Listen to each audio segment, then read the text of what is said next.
In today's class will be talking about the fundamentals. आज के class में हम फंडामेंटल्स की बात करेंगे, उन फंडामेंटल्स की बात करेंगे जो सर्वेइंग में यूज़ होते हैं, which are being used in surveying. Moreover एक या दो सवाल तो आपको इसके ऊपर जरूर मिलेगा। 1 or 2 problems you will be getting in from this particular topic. तो इस टॉपिक में से एक या दो सवाल तो निकल के आते ही आते हैं। तो पहला पॉइंट, सर्वेइंग। अब नया टर्म है, मतलब क्या होता है सर्वेइंग का? What is the meaning of surveying? Surveying is the process of determining the relative position of the point either on the surface of the earth, above the surface of the earth, or below the surface of the earth by the means of direct or indirect measurement. किसकी direct और indirect measurement करोगे? Distance की, direction की और elevation की। मैं दोबारा repeat कर रहा हूँ, सर्वेइंग वो प्रोसेस है जिसमें हम पता करते हैं relative position of the points, चाहे वो अर्थ के सरफेस के ऊपर हो। लेट अस सपोज ये हमारी अर्थ है, this is our earth. Point हमारा अर्थ की सरफेस के ऊपर हो सकता है, अर्थ की सरफेस के किसी एक पर्टिकुलर एलिवेशन पे हो सकता है, और अर्थ की सरफेस के नीचे भी हो सकता है। So that point can be on the surface of the earth, above the surface of the earth, और it can be below the surface of the earth. अब इन पॉइंट्स की रिलेटिव पोजीशन कैसे निकालते हो? इन पॉइंट की रिलेटिव पोजीशन निकालने के लिए हम मेजरमेंट करते हैं। मेजरमेंट किस चीज़ की करते हैं? डिस्टेंस की भी करते हैं, डायरेक्शन की भी करते हैं, और एलिवेशन की भी करते हैं। ये जो मेजरमेंट है ये डायरेक्ट भी हो सकती है, इनडायरेक्ट भी हो सकती है। It may be direct also, it may be indirect also. Direct indirect का मतलब क्या होता है अभी बता दूंगा आपको, दैट आई डिस्कस। अभी के लिए इतना सफिशिएंट है। सर्वेइंग को आप एक और तरीके से भी डिफाइन कर सकते हो। You can say it is a process of establishing the point by pre determined angular और लीनियर मेजरमेंट। ये वो प्रोसेस है जिसमें आप एक पॉइंट को स्टैब्लिश करोगे। पॉइंट को स्टैब्लिश करोगे कहाँ पे? अर्थ की सरफेस के ऊपर, above the surface of the earth और below the surface of the earth. किसकी मदद से ये पॉइंट को स्टैब्लिश करेंगे? With the help of pre determined angular और लीनियर मेजरमेंट, जो आपने पहले से ही एंगुलर और लीनियर मेजरमेंट ले रखी हैं। इस बात को भी आप क्या बोल सकते हो? इस बात को भी आप सर्वेइंग बोल सकते हो। तो अभी तक तो बस मैंने ये बताया है कि भैया सर्वेइंग का मतलब क्या होता है, what is the meaning of surveying. अब लास्ट में एक नोट भी मेंशन किया हुआ है, note is also being mentioned. क्या बोलता है ये नोट? नोट ये बोलता है कि जो अर्थ है हमारी वो एक ऑब्लेट स्फेरॉइड है। सो अर्थ इज ऑब्लेट स्फेरॉइड। अब एक नया टेक्निकल टर्म आया, अगेन वेरी पॉपुलर, बहुत ही पॉपुलर है ये टर्म। बहुत ही पॉपुलर है टर्म, कहने का मतलब फ्रीक्वेंटली पूछा जाता है, ऑब्लेट स्फेरॉइड। तो पहले तो इसको ही डिफाइन किया कि भैया ऑब्लेट स्फेरॉइड होती क्या है चीज। Spheroid is obtained by rotating N ellipse about one of its axis. अगर आप इलिप्स को रोटेट करो अपनी एक एक्सिस के अबाउट, जो भी फिगर आपको मिलेगा, जो भी ज्योमेट्री आपको मिलेगी, उसको हम क्या बोल देते हैं? उसको हम स्फेरॉइड बोल देते हैं। इस बात को समझने के लिए एक एग्जांपल लेता हूं। लेट सपोज ये हमारी इलिप्स है, दिस इज द एक्सिस, ये हमारी एक्सिस है, और ये हमारी इलिप्स है, दिस इज अवर इलिप्स। देखने से पता चल रहा है, देखने से क्या पता चल रहा है? ये हमारी मेजर एक्सिस है, this is our major axis, और ये हमारी माइनर एक्सिस है। आप इस इलिप्स को मेजर एक्सिस के अबाउट भी रोटेट कर सकते हो, आप इस इलिप्स को माइनर एक्सिस के अबाउट भी रोटेट कर सकते हो। जो भी ज्योमेट्री निकल के आ जाएगी उसे हम क्या बोल देंगे? जो भी ज्योमेट्री निकल के आएगी उसे हम बोल देंगे स्फेरॉइड। अब ऐसा भी हो सकता है कि मेजर और माइनर एक्सिस दोनों सेम हो जाए, it may be a case. अगर मेजर और माइनर एक्सिस दोनों सेम हो जाए, इसको हम क्या बोल देंगे? स्फेरॉइड बोल देंगे।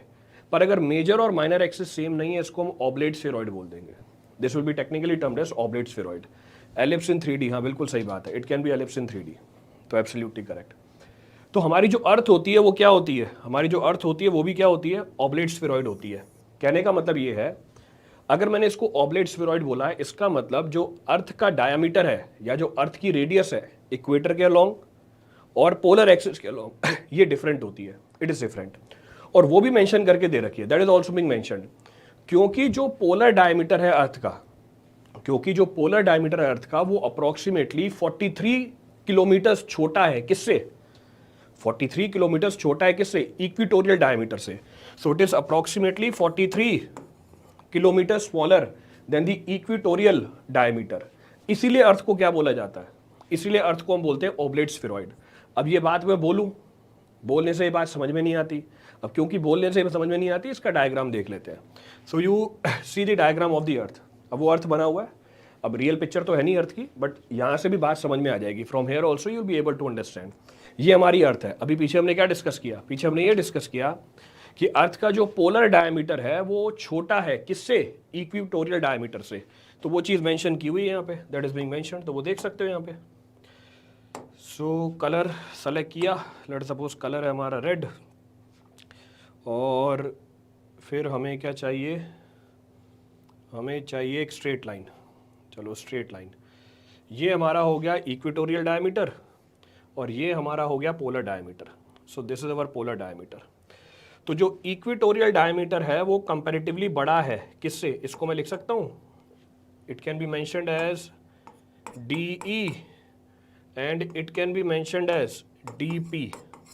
तो आप बोल सकते हो कि DE की value is equal to DP plus 43 kilometres. तो अर्थ हमारी क्या होती है, अर्थ हमारी होती है ऑब्लेट स्फेरॉइड। तो पहला पॉइंट तो यही है discuss. The first of the point of reference is this. तो सर्वेइंग वो प्रोसेस है जिसमें आप क्या करोगे, जिसमें आप अलग अलग पॉइंट को स्टैब्लिश करोगे अर्थ की सरफेस के ऊपर, अर्थ की सरफेस के नीचे या अर्थ की सरफेस पे। कैसे? By measuring distance, direction and elevation. दूसरा पॉइंट हमने ये डिस्कस किया है, जो अर्थ है वो क्या होती है, अर्थ हमारी ऑब्लेट स्फेरॉइड होती है। अच्छा, यहाँ पे रेडियस भी लिखा हुआ है, radius is also being mentioned. तो जो अर्थ है उसकी रेडियस भी मेंशन की हुई है।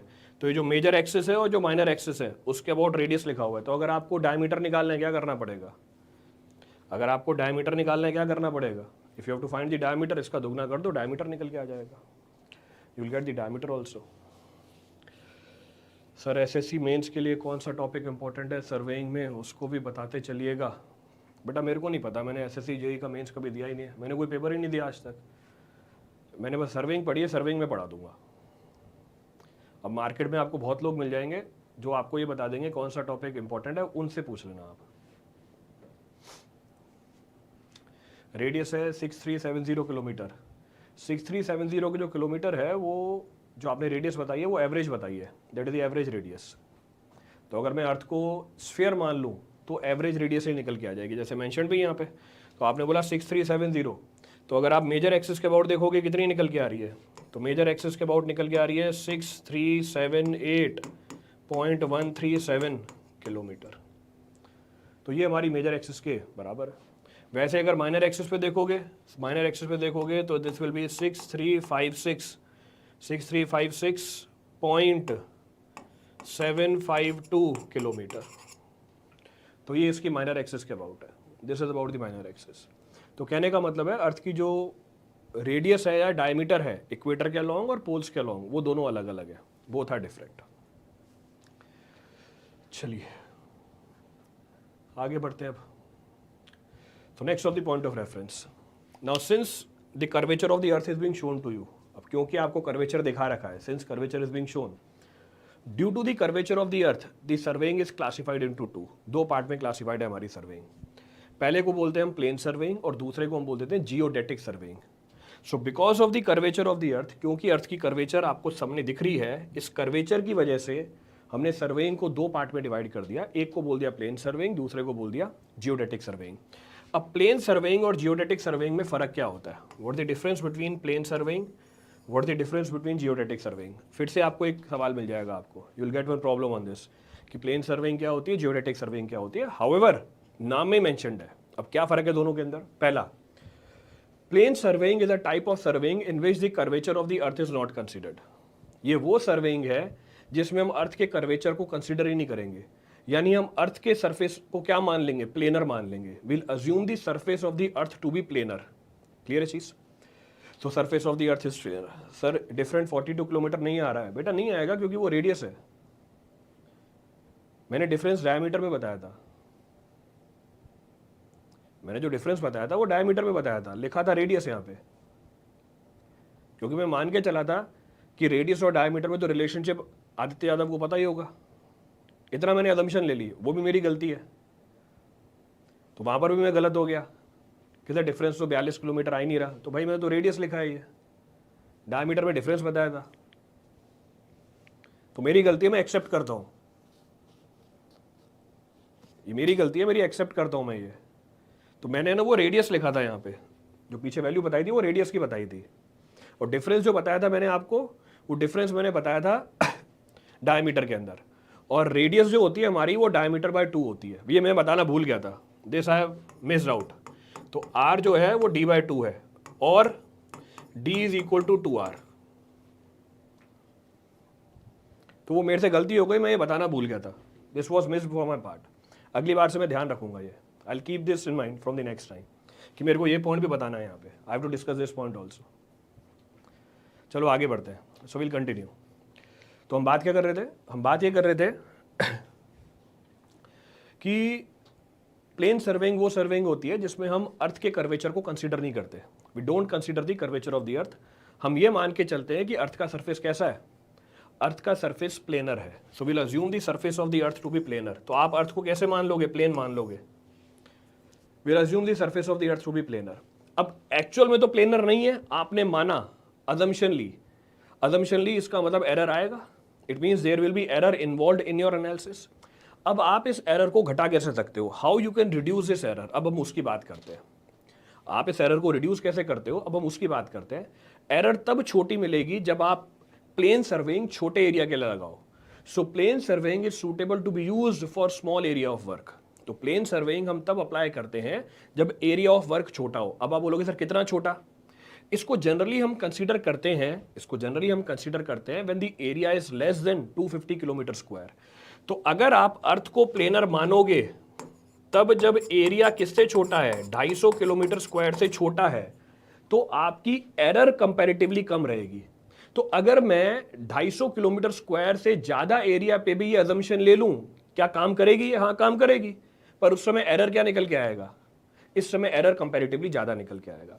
तो अगर आपको एरिया 250 किलोमीटर स्क्वायर से कम मिल रहा है और आप अर्थ को प्लेनर मान लो, तो आपकी अजम्पशन में जो एरर होगी वो कंपैरेटिवली कम हो जाएगी, that will be comparatively reduced. बेटा 195 नहीं होता है, क्लास में बैठे हो तो सीखने के लिए बैठो, ये रटी रटाई चीज़ें मत बैठ के आ जाया करो। मतलब जहाँ एरिया दिख जाएगा वहाँ 195 घुसा देंगे, वो 195 का दूसरा सिग्निफिकेंस है, वो अभी आगे करेंगे, अभी हम कोई दूसरी बात कर रहे हैं। आगे बढ़ते हैं। क्योंकि हमने अर्थ के कर्वेचर को कंसीडर नहीं किया, since we have not considered the curvature of the earth, in this case it means all the lines and the triangle that are formed during the surveying will be considered as plane line and will be considered as plane triangle। जितनी भी लाइनें बनाओगे, जितने भी triangle बनाओगे आप surveying में, यहाँ पे वो लाइन कैसी मानी जाएगी, प्लेन लाइन मानी जाएगी, और वो ट्राइंगल कैसा माना जाएगा, प्लेन ट्राइंगल माना जाएगा। सर कहीं प्लेन सर्वेइंग की लिमिट 250 किलोमीटर स्क्वायर दी होती है, बेटा हर जगह सही लिमिट दी होती है, कई बार नहीं, हर बार आपको वो बात समझ में नहीं आती है, और आज भी वो समझ में नहीं आएगी क्योंकि अभी मेरी बात खत्म नहीं हुई है और बीच में तुम्हारी चुल चालू हो गई है। तो हर जगह सेम चीज लिखी होती है पर हर बार तुम्हें वो समझ में नहीं आती है, और आज भी समझ में नहीं आएगी। मैंने कोशिश करी इस बात को अवॉइड करने की, पर मैं हार गया इस बात के अंदर भी। चलो आगे बढ़ते हैं, सो विल कंटिन्यू।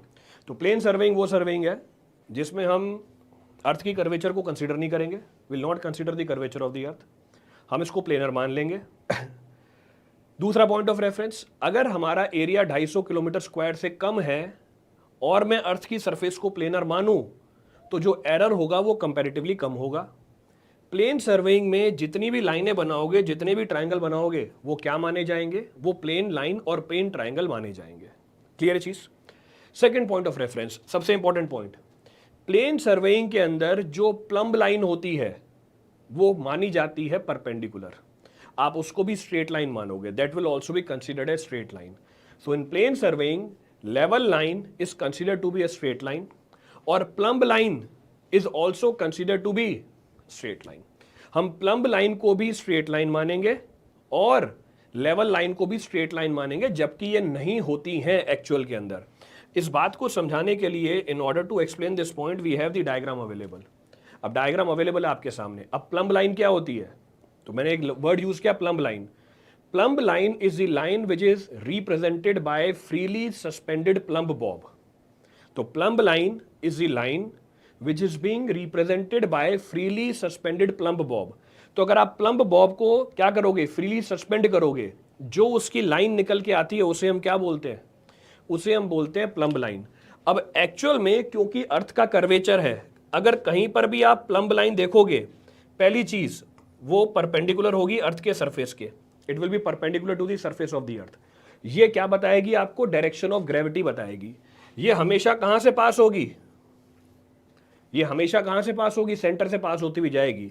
तो एक्चुअल में क्योंकि हमारा जो कर्वेचर है अर्थ का, अगर उसको हम कंसीडर करें तो जो प्लम्ब लाइन है वो हमेशा कहां से पास करेगी, सेंटर से पास करेगी, it will always pass through the centre.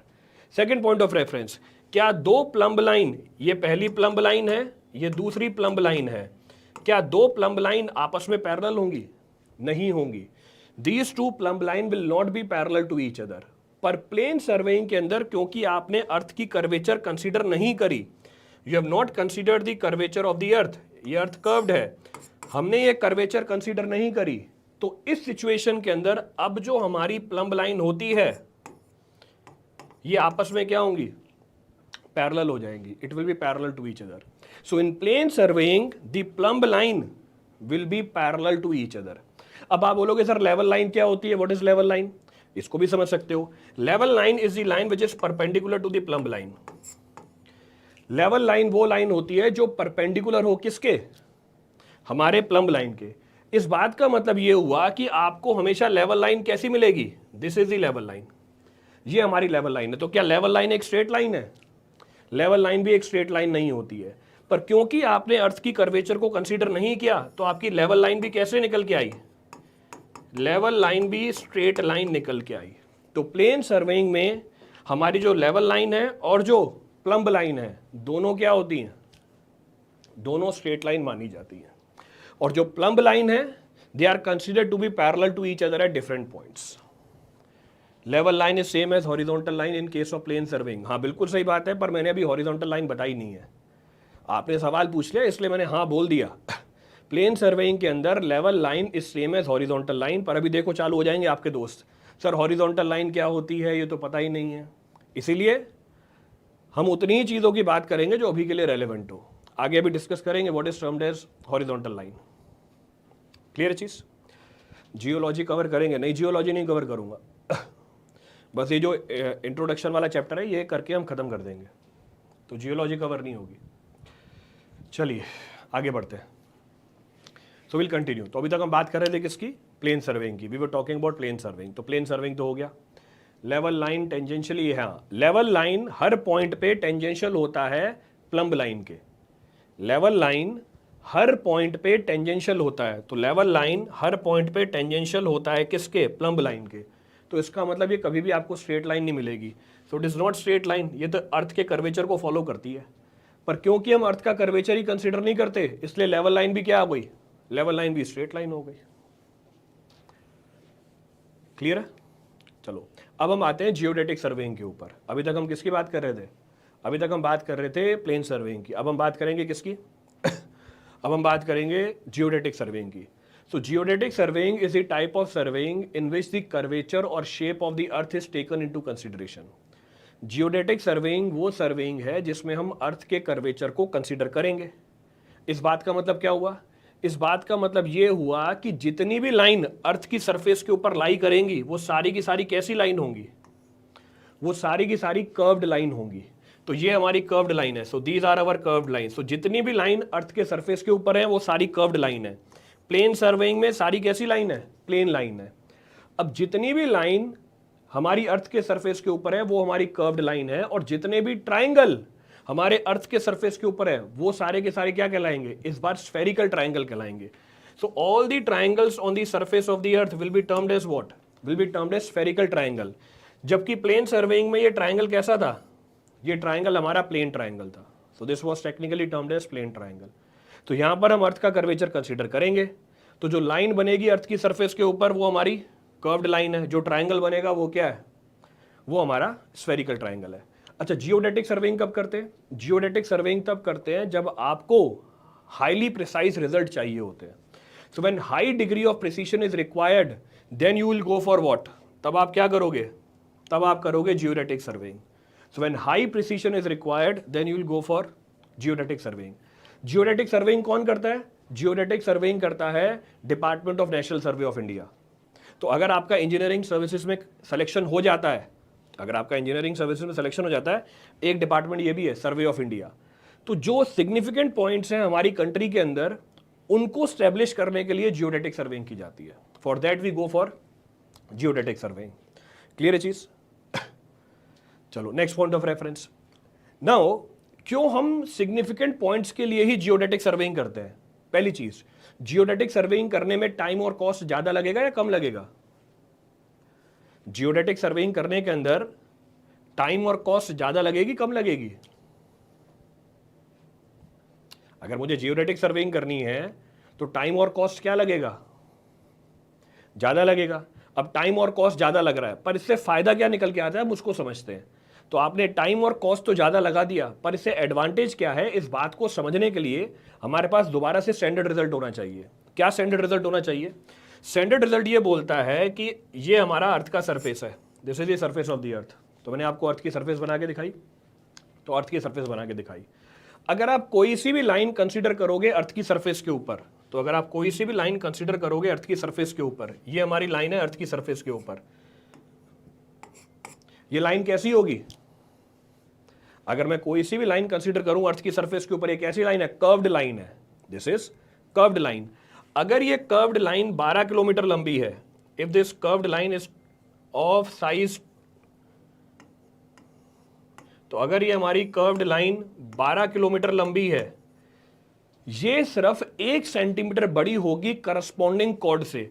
अगर यही मैं प्लेन सर्वेइंग करता, प्लेन सर्वेइंग में ये लाइन मेरी क्या बनती? ये लाइन बनती मेरी प्लेन लाइन। तो ये आर्क है, दिस इज आर्क, और ये क्या बन गई? ये बन गई chord. So this is chord. तो कहने का मतलब ये है कि अगर मैं कोई लाइन कंसीडर करूं अर्थ की सरफेस के ऊपर जो एक आर्क को रिप्रेजेंट करेगी, अगर उसकी लंबाई 12 किलोमीटर है, ये सिर्फ 1 सेंटीमीटर ज्यादा होगी किससे? ये सिर्फ 1 सेंटीमीटर ज्यादा होगी करस्पॉन्डिंग कॉर्ड से। इसका मतलब जो एरर है वो सिर्फ कितना है? इसका मतलब ये वाली लाइन कितनी है? ये वाली लाइन है 12 किलोमीटर माइनस 1 सेंटीमीटर, बस इतना सा फर्क है। तो जो 12 किलोमीटर वाली लाइन है वो सिर्फ 1 सेंटीमीटर एक्स्ट्रा है किससे? करस्पॉन्डिंग कॉर्ड से। अब आप डिसाइड करो कि आप इतना पैसा और टाइम खर्च करोगे इतने से एरर के लिए, for this much of error. यानी 12 किलोमीटर में सिर्फ 1 सेंटीमीटर का एरर, तो नेग्लिजिबल है। तो जब तक हाई प्रिसीशन नहीं चाहिए होता, हम जियोडेटिक सर्वेइंग नहीं करते, we don't go for geodetic surveying. Next point of reference, अगर आप कोई सा भी ट्राइंगल कंसीडर करो, अगर आप कोई सा भी ट्राइंगल कंसीडर करो, लेट अस सपोज ये हमारा ट्राइंगल है, दिस इज अवर ट्राइंगल बना हुआ है आपके सामने, तो ये हमारा ट्राइंगल बना हुआ है। अब 2 ट्राइंगल बना के दिखाए हैं। एक ट्राइंगल क्या है? एक ट्राइंगल है हमारा प्लेन ट्राइंगल, जिसको मैं कैसे बना रहा हूं? जिसको मैं हरे कलर से बना दिया, ये हमारा प्लेन ट्राइंगल है। और दूसरा ट्राइंगल है हमारा स्फेरिकल ट्राइंगल, इसको मैं लाल कलर से बना रहा हूं, ये हमारा स्फेरिकल ट्राइंगल है, this is our spherical triangle. तो अगर मैं कोई सा भी ट्राइंगल कंसीडर करूं जिसका एरिया कितना है? 195 kilometre square. So if I consider a triangle whose area is 195 kilometre square, तो इस ट्राइंगल में अगर हम प्लेन एंगल कंसीडर करें, अगर हम प्लेन एंगल कंसीडर करें, प्लेन एंगल मतलब ये है हमारे plane angle, these are our plane angle. तो प्लेन एंगल है अल्फा, बीटा, गामा।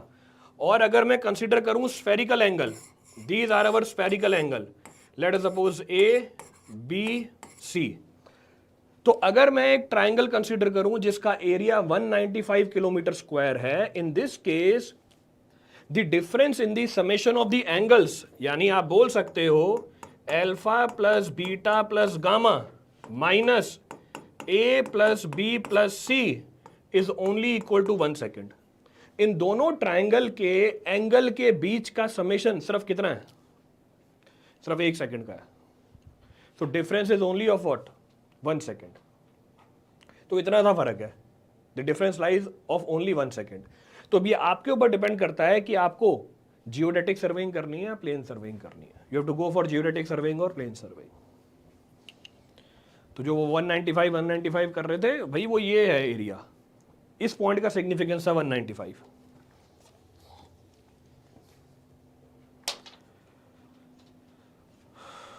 यहां पर भी डाउट ले लो।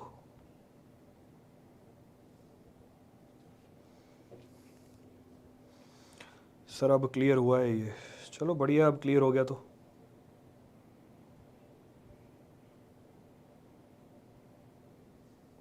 ठीक है। क्लियर है? 1 डिग्री कम हो, 1 डिग्री तो हम एरर कर देते हैं, बिल्कुल सही बात है, 1 डिग्री तो हम एरर कर देते हैं, इसलिए कहते हैं कि रुको सर समझ में आ जाएगा। क्लियर है? कुछ चीज़ है तो 250 किलोमीटर स्क्वायर का कोई लेना देना नहीं है इसके साथ। भाई वो एक अलग जानकारी दी थी। क्या जानकारी दी थी कि अगर किसी ट्राइंगल का एरिया 250 किलोमीटर स्क्वायर है, या इन जनरल किसी का भी एरिया, जिस भी ज्योमेट्री का आप एनालिसिस कर रहे हो, तो इन जनरल जो भी आपका कंसीडर्ड एरिया है, लेट सपोज ये मेरा कंसीडर्ड एरिया है, वहां कोई ट्राइंगल नहीं था, अगर ये एरिया जिसमें आप सर्वेइंग कर रहे हो, और जरूरी थोड़ी है वो ट्राइंगल हो, वो कुछ भी हो सकता है, तो अगर मेरा कंसीडर्ड एरिया 250 किलोमीटर स्क्वायर से ज्यादा हुआ, तो उस सिचुएशन में प्लेन सर्वेइंग करने के अंदर एरर ज्यादा निकल के आएगी। बस ये चीज बताई थी, इसका कुछ भी लेना देना नहीं है इस 195 किलोमीटर स्क्वायर के साथ। तो फिर आप ये बोलेंगे सर कहीं पर 195 लिखा होता है, कहीं पे 250 लिखा होता है, सर कौन सी बात सही है? दोनों अलग अलग बातें, both are two different aspects.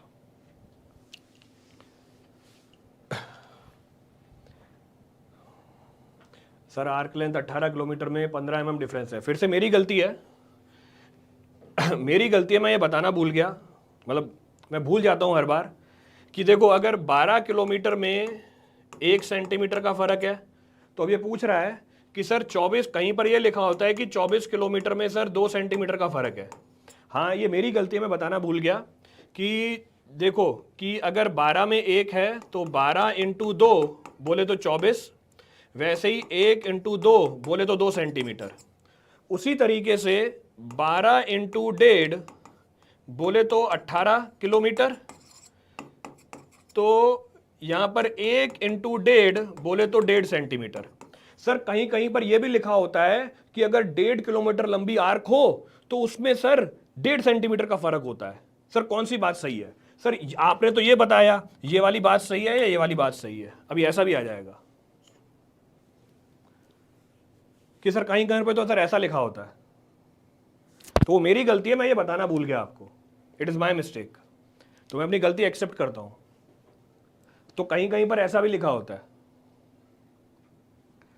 कि अगर आप 18 किलोमीटर लंबी आर्क लोगे तो उसमें जो एरर होगा कितना निकल के आ जाएगा, उसमें एरर निकल के आ जाएगा 1.5 सेंटीमीटर का। The error will be of 1.5 centimetre यानी 15 mm। अच्छा एक गलती और हो गई मुझसे, that 1.5 centimetre is equal to 1.5 into 10, it is equal to 15 mm। अभी ये भी पूछ लेगा सर वहां पर तो 15 mm लिखा था, आप 1.5 सेंटीमीटर कैसे बता रहे हो? अभी ये भी बोल देगा कोई सर मैंने तो 1.5 सेंटीमीटर पढ़ा था, आप 15 mm कैसे बता रहे हो? तो मैंने लिख दिया कि जो 1.5 सेंटीमीटर है वही 15 mm के बराबर होता है, that is equal to 15 mm। अब मेरे हिसाब से कोई डाउट नहीं होगा।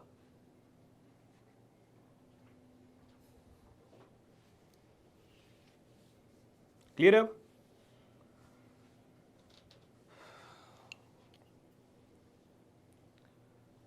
चलो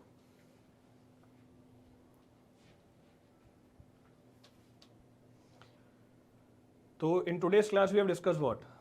इन today's class we have discussed आज की क्लास में हमने ये डिस्कस किया कि सर्वेइंग का मतलब क्या होता है, अर्थ की कर्वेचर क्या है उसकी बात कर ली हमने।